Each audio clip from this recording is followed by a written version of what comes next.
Hello everybody, and welcome back to Let's Play King's Quest 2. Ooh, it's night now, and there's a bell tolling somewhere. Anyways, last time we passed that test and got the air gem, so now all we need is the death gem. Oh, hello. The church bell is tolling. It sure is. Well, the church should be open at night. Unlocked and unbarred, you enter the church. Alright. Remember, it said it was open from dusk till dawn. The monk is dressed in a simple ankle-length robe. A belt of thick leather is tied around his ample waist. He wears worn sandals. It looks like he's praying. The symbol of the faith is displayed prominently in the church. 'Cause heaven forbid we call it a cross. A hideous statue of a grinning fiend forms an archway leading to the church's outdoor cemetery. Why would you do that? Candles burn solemnly in the dead of night. The image of the radiant full moon floods into the church, spilling a circular white light over the floor.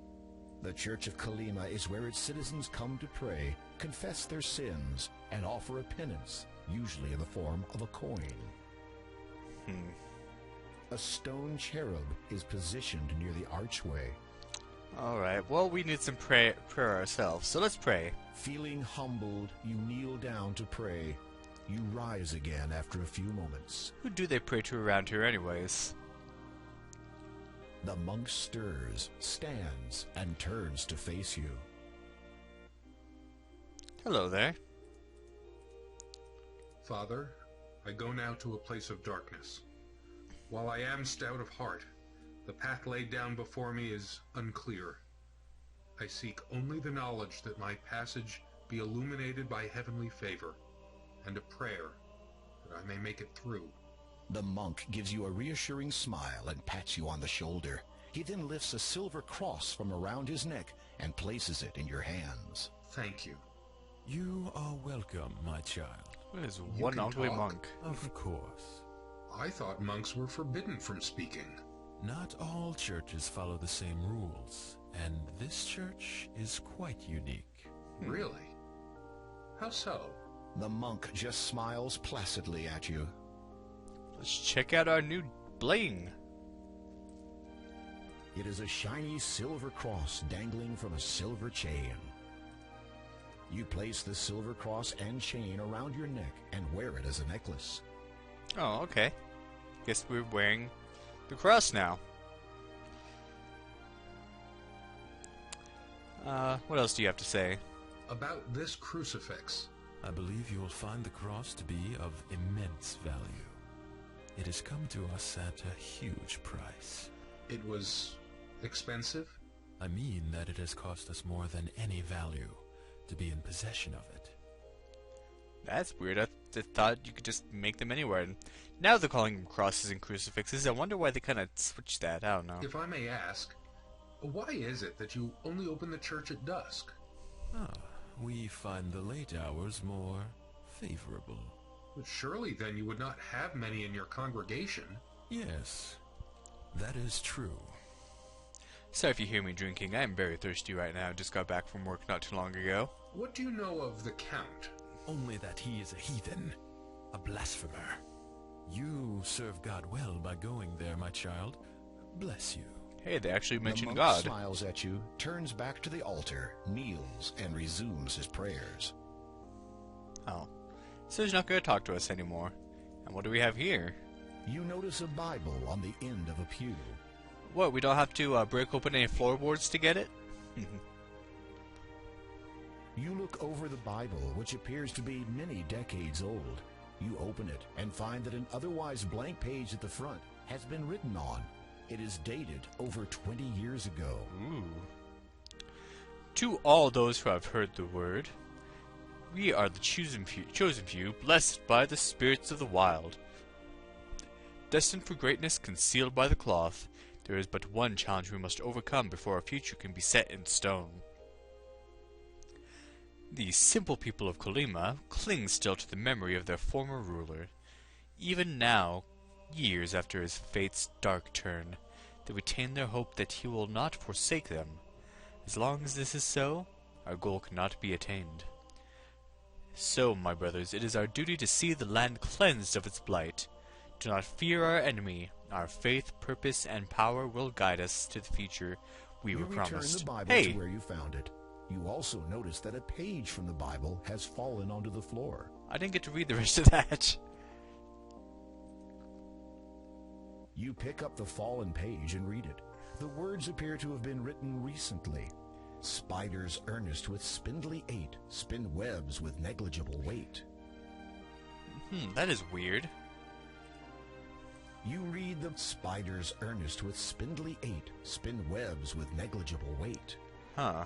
I wonder, can we take the cross off? You remove the cross from around your neck. Alright. Can I read that again? There is no congregation in attendance, and there is no service being performed. You have no reason to sit down. It would be a small congregation, there are only 4 pews. There is no congregation. You look over the Bible. Okay, here we go. A path has been found to him, O brothers. Let him hear the warning howls. The cloth will be lifted for all time, and our songs will echo the end of him, his influence, and his family. Our time is at hand. Low Wolf. I'm pretty sure that's actually an anagram of something, but I can't think of what it is. I think it's Wolf Howl. Actually, I think, yeah, that should be it, Wolf Howl. You return the Bible. Okay, yeah. So, there we go. So they found a way to get to someone, and that weird page fell out. With that riddle on it. I wonder. Anyway. What the? Hello? For a minute there, you thought those wolves were going to attack. Curious as to why they didn't, you decide to follow them. Great idea, Graham. They didn't attack me. I'm going to ask them why. You see the monk standing alone outside the church. Then you notice the 2 wolves approaching him. You are about to yell a warning to the monk, but the words die in your throat as the man steps forward and pats the wolves' heads. Oh, I guess they're nice wolves, and that's why they didn't attack me. No, my brothers. We must not hurt him. Not yet. What? He will go to the heathen's abode. He will do what needs to be done. What if he does not? Then, my brothers, we will complete the task before us. The one we began many years ago.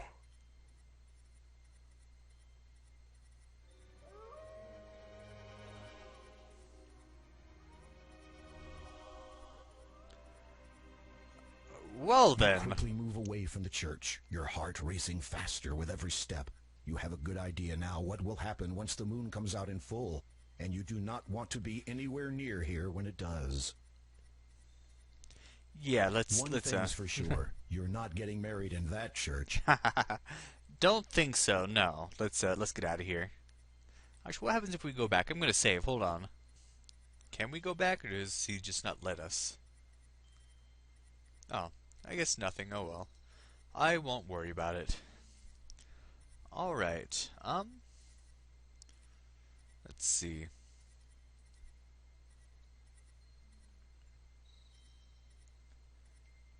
There's actually somebody I want to talk to. Someone we haven't actually met yet. We've passed by that cottage many times, but we've never actually entered. The cottage where Granny lives, Possum's grandmother. Sees it down here?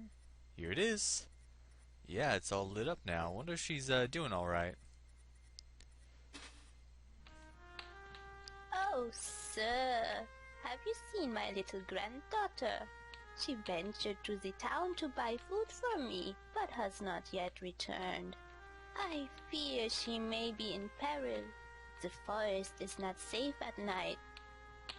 Uh-oh. Possum? So we just, like, leave without saying anything? Like, yeah, whatever, woman. Oh, well, but it comes clear that we need to find Possum. I hope she's okay. Where could she be? Well, I'll just show you. You hear the sound of a child sobbing nearby. That kind of scared me. Possum? Oh, there she is. As you approach, you recognize the child. It is Possum, the little girl you helped earlier today. You see the little girl crying. What could have happened, and why is she out so late at night? I don't know. Let's talk to her. Are you all right? What happened? I went into town to buy some chicken soup for my grandma. I always try to reach home before dark, but this eve I lost my way and was attacked. Attacked? A wolf attacked you? No, not by a wolf, a dog. Oh, that jerk. For a moment, you're not sure that you heard correctly. A dwarf, did you say? Uh-huh. He jumped out at me, took my food, and then ran away. Listen, I'm going to try to find this dwarf that you say stole your food. You get back to your grandma, understand? Possum nods, says a soft thank you, and heads back home. Little douche is gonna pay. How dare you steal from that horrifying little girl? Yeah, this is where it lives, remember? And I'm gonna save. Hey, buddy. You rap on the treehouse door and wait a moment, but get no response. Darn. But what we want to do... Let's, watch out for him. You watch as a little man runs out of the door, which has been built into a tree. You surmise that you have found the culprit's home. The vague aroma of chicken soup confirms it. That fiend. Oh, man. Yeah, are you the same dwarf that was, like, stealing stuff from us in King's Quest 1? Oh, come on, go in the door. No. Do I have to click on it? Finding the door ajar, you cautiously open it and step inside the tree.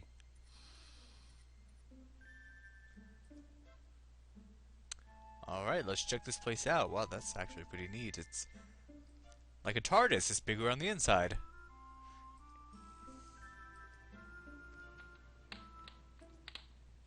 That looks like the cloud guy. There is a pot of chicken soup boiling over the fire. Well, surely we can't take that boiling hot pot of chicken soup and stuff it in our pants, can we? Ouch, this fire is hot. You're going to burn yourself. Oh, we can't. Ouch, this... You hear the sound of the door creaking, followed by someone descending the ladder in the next room. Uh-oh. You run your hand over the table's surface. Nice craftsmanship. Not what I meant to do. Uh-oh, is he gonna catch us? Let's just kill him. He's a tiny little guy. We can... Oh. But he can throw daggers. Being caught snooping around someone else's house usually has a negative consequence. Did you learn nothing from your experience with that witch last year? Yeah. I remember that. What you want to do, hide in the chest. Upon opening the trunk, you find a number of items that the dwarf has obviously stolen and stashed away. Among them are some gold coins. They display the distinctive face of the first king. They could only have come from the magic chest of Daventry. He is from Daventry. Good thing there's not a skeleton in that chest. Thinking quickly, you hide in the trunk. There we go. The dwarf has entered his underground hovel. Hopefully, he won't discover you in here. Hopefully. Uh-oh. Get away. Get away. Get away. What is he doing? Okay. You sense that the coast is clear again. Thank goodness. Okay, let's grab that. You can actually... You grab the handle of the bubbling pot of chicken soup. You take it with you. Yes, because that wouldn't burn us at all. These coins each have the distinctive face of the first king.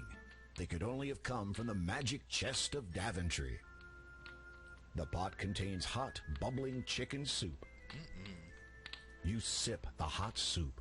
Yum. Graham, that isn't yours. The coins are all genuine. Well, we finally have some money, but it's a little too late. But yeah, this is definitely the dwarf that was bothering us in Daventry. Why else would he have that stuff? Alright, let's get out of here.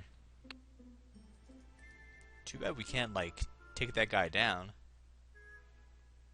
It looks like the door creaked open again after the dwarf left.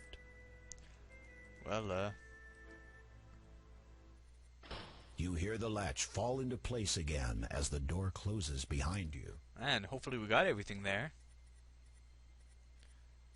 So, let's go take that soup back to Granny.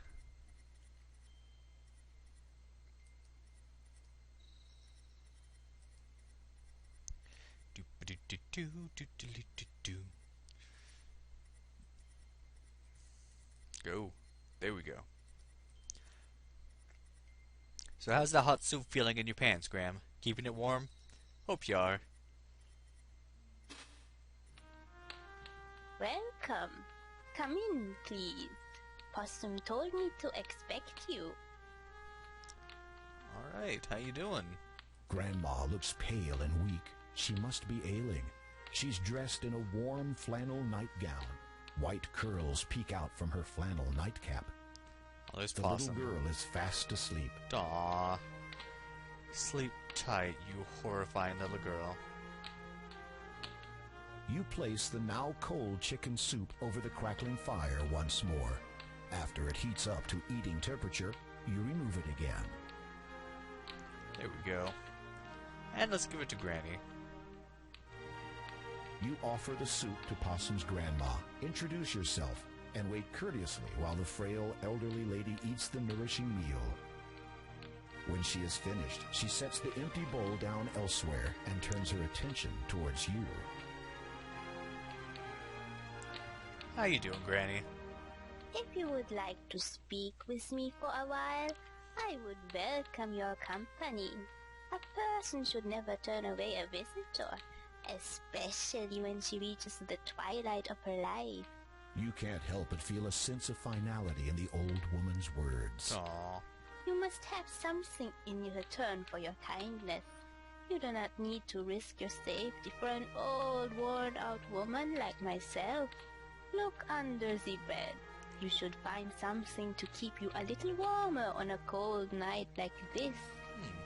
So let's take a look at It these. is a portrait of a young man.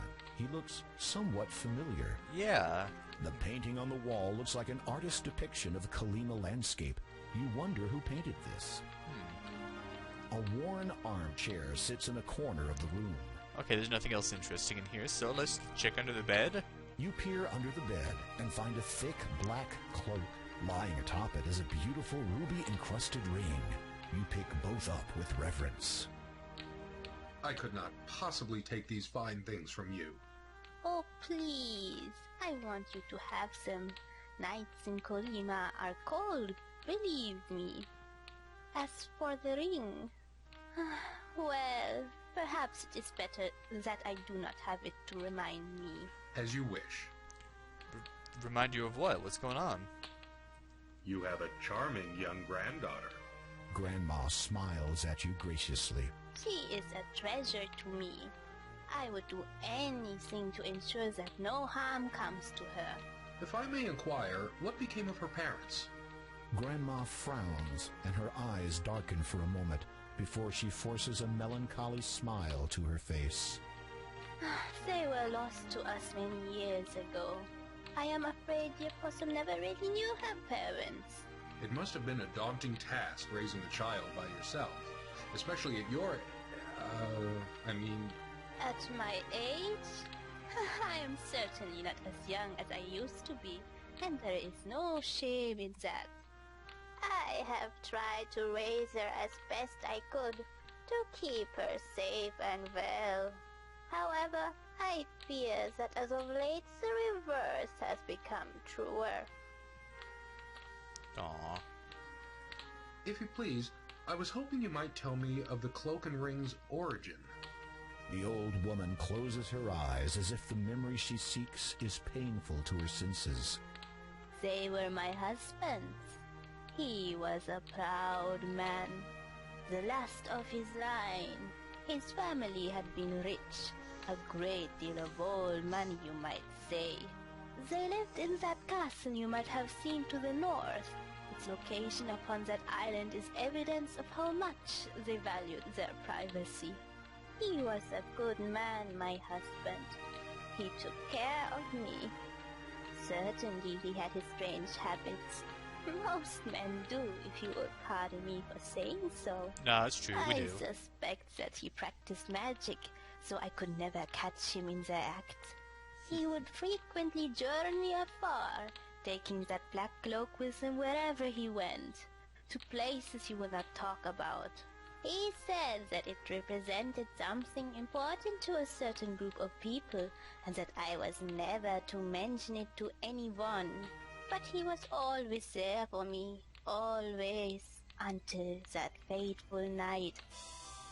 We had been married just over a year, and I was heavy with child. We were both out walking in the weirwood forest late one night. The air was warm, and in our youth we paid little attention to the world and its many dangers. Besides, there was a full moon. We could see clearly enough.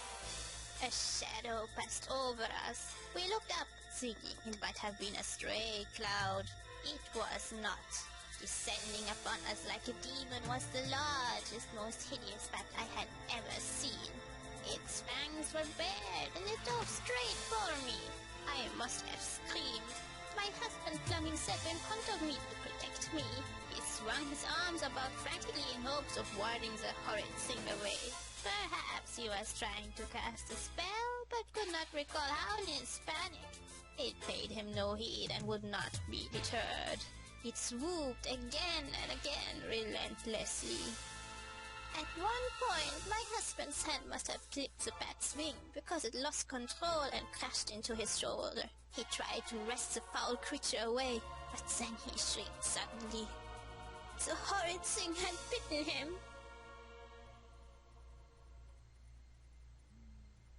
He never did recover from that incident. He just faded with each passing hour. Within 2 days of the attack, my husband had died. We buried him on his family's plantation on the island. Sometimes when I sleep, I can feel him watching over me, guarding me, protecting me. I think he is waiting for my time to come, so we can be together always. The old lady seems to be dozing off. You can barely hear her final words. I miss him so. Telling the story has clearly taken a great deal out of her. You watch the old woman a moment and notice her labored breathing as she sleeps. Despite the little girl's tireless daily efforts, perhaps there's nothing more to be done. Aww. We should leave now. We should go. Actually, let's rob them first. Nah, let's go.